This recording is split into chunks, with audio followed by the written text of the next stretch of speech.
Sejam bem-vindos a mais um episódio do nosso podcast Viva para lá da Depressão.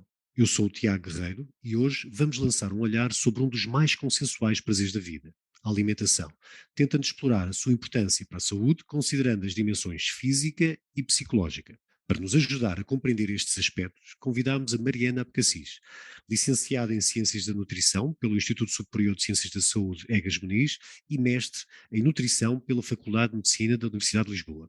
Realizou ainda extensa formação em NutriCoaching e obteve certificação em nutrição desportiva. É ainda autora de 4 livros: A Dieta Perfeita, As Receitas da Dieta Perfeita e Vamos Conhecer os Alimentos, um livro dedicado aos mais novos e, mais recentemente, o Guia Prático para uma Gravidez Saudável. Viva Mariana, como está? Olá, desde já agradeço muito o vosso convite e confiança no meu trabalho e vamos lá à nossa conversa num tema que eu considero especialmente pertinente e importante e que às vezes pode não aparecer tão associado à nutrição. É verdade.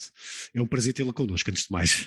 Para início de conversa, considera que aquilo que comemos influencia ou interfere no nosso estado de alma, no nosso bem-estar psicológico? E de que forma é que isso poderá acontecer? Bem, eu sou suspeita como estando nesta área, a minha resposta é sim, influencia não só o nosso estado de espírito, o nosso estado da alma, o nosso humor, como a alimentação tem um impacto muito maior a nível sistémico do que às vezes podemos pensar e que durante um tempo foi muito associado à parte das dietas, à estética, mas é bom ver que cada vez mais a nutrição tem vindo a aparecer como uma forma de saúde num todo e como um auxiliar de diversas áreas da medicina e que para mim a nossa saúde psicológica não é exceção e está realmente intimamente ligado com aquilo que comemos, com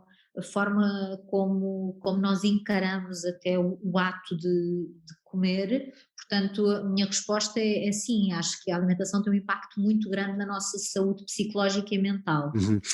E em relação ao contexto, devemos comer sozinhos ou a companhia influencia o que se come e como se come? Ou seja, corremos mais riscos de cometermos erros alimentares quando acompanhados ou, pelo contrário, a companhia poderá reforçar as boas práticas alimentares? Qual é a sua opinião sobre isto? Acho que depende do contexto, porque tanto pode levar, se calhar às vezes a determinados excessos, até porque não nos podemos esquecer que nós não comemos apenas para nutrir o nosso corpo, é uma coisa que também está muito associada à vida social, à forma como festejamos uma série de acontecimentos na nossa vida. Portanto, nesse caso, se estivermos a falar de um convívio, de um festejo que é feito à volta da mesa, o termos companhia ou estarmos nessas situações vamos fazer comer se calhar coisas que não seriam o ideal para o dia a dia normal, mas que está tudo certo e faz parte do contexto.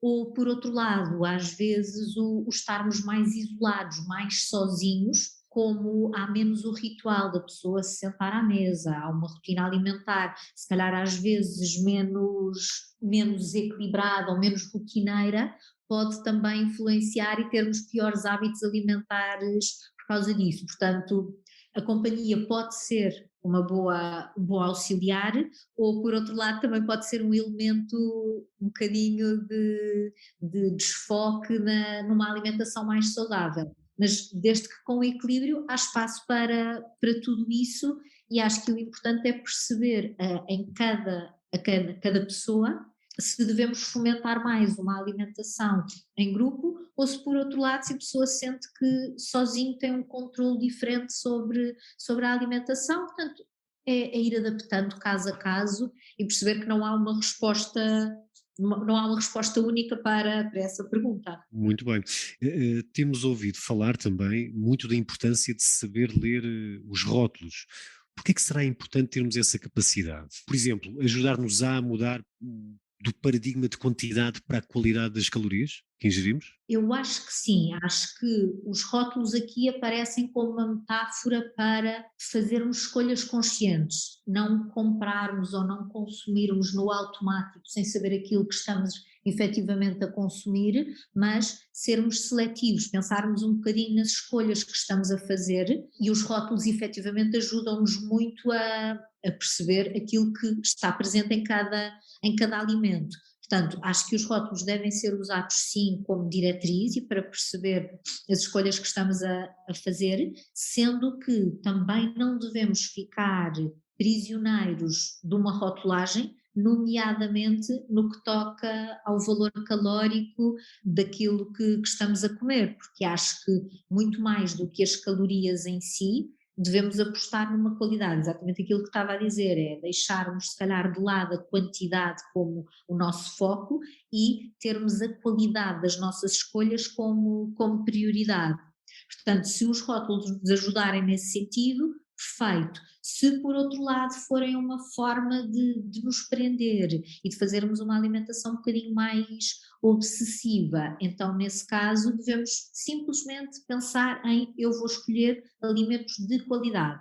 Para já, numa primeira fase, não vou focar tanto na quantidade, vou sim focar-me na qualidade daquilo que escolho.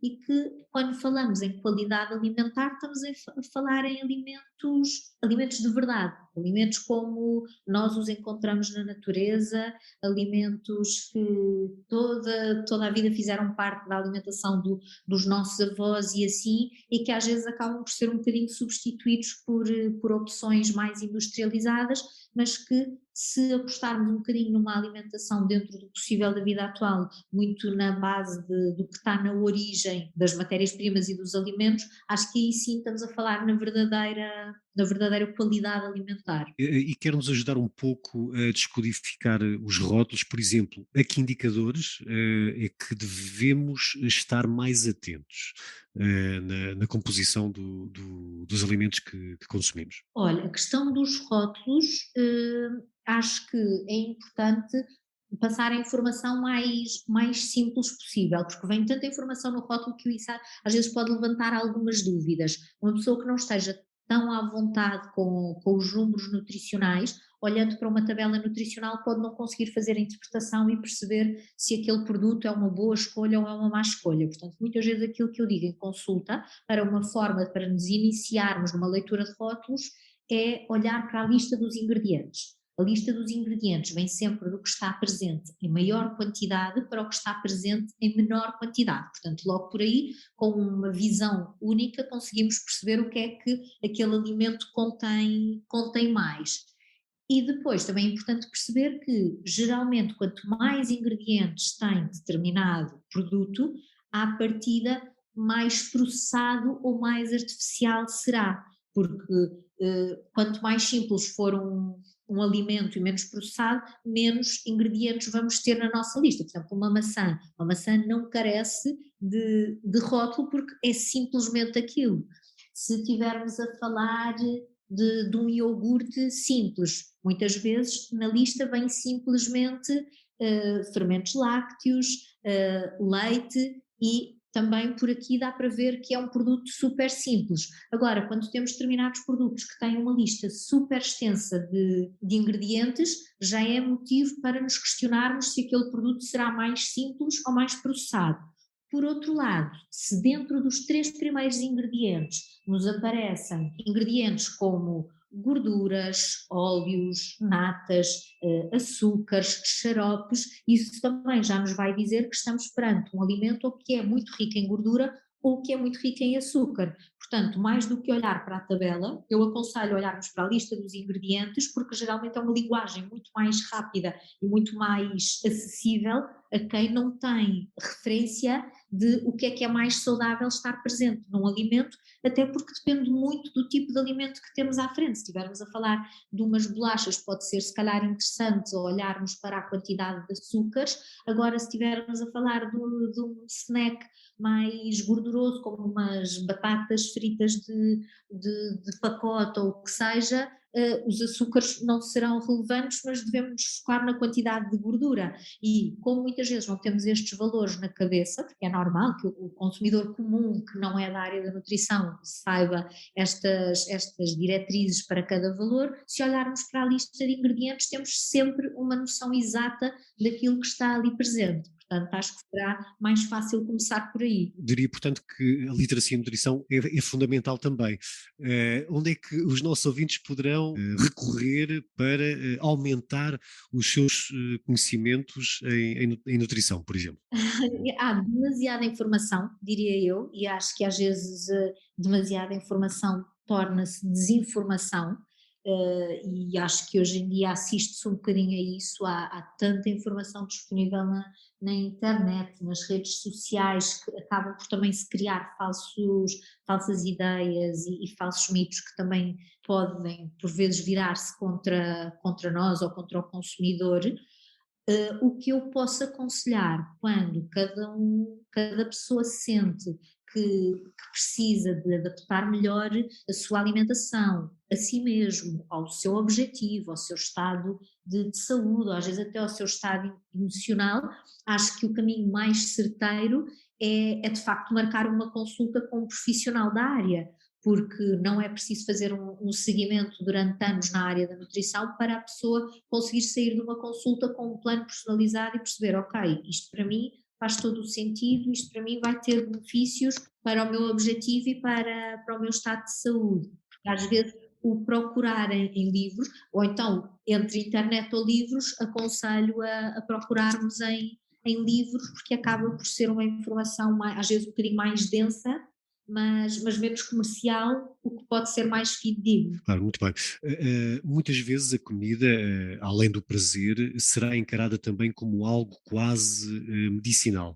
Concorda com esta visão? Sim, sem dúvida, aquela frase típica do somos aquilo que comemos, somos muito mais do que aquilo que comemos, mas aquilo que comemos efetivamente vai influenciar em muito aquilo que somos, e acho que não podemos assumir a alimentação ou um alimento isoladamente ou mesmo um conjunto de alimentos como um remédio, porque muitas vezes não tem o poder de curar uma patologia de todo, mas uma alimentação efetivamente equilibrada e nutritiva tem um poder imenso na área da prevenção. E sabe-se que uma série de problemas de saúde que podem ser apontados como as principais causas de mortes ou de doença, que têm uma relação direta com a alimentação. Portanto, eu acho que isto mostra bem o peso que a alimentação tem na nossa saúde. Portanto, estabelecendo essa associação entre a alimentação e os problemas de saúde, consegue tipificar o tipo de alimentação ou o modelo alimentar que mais frequentemente se associa a esses problemas de saúde que mencionou? Se é que podemos falar nestes termos, naturalmente.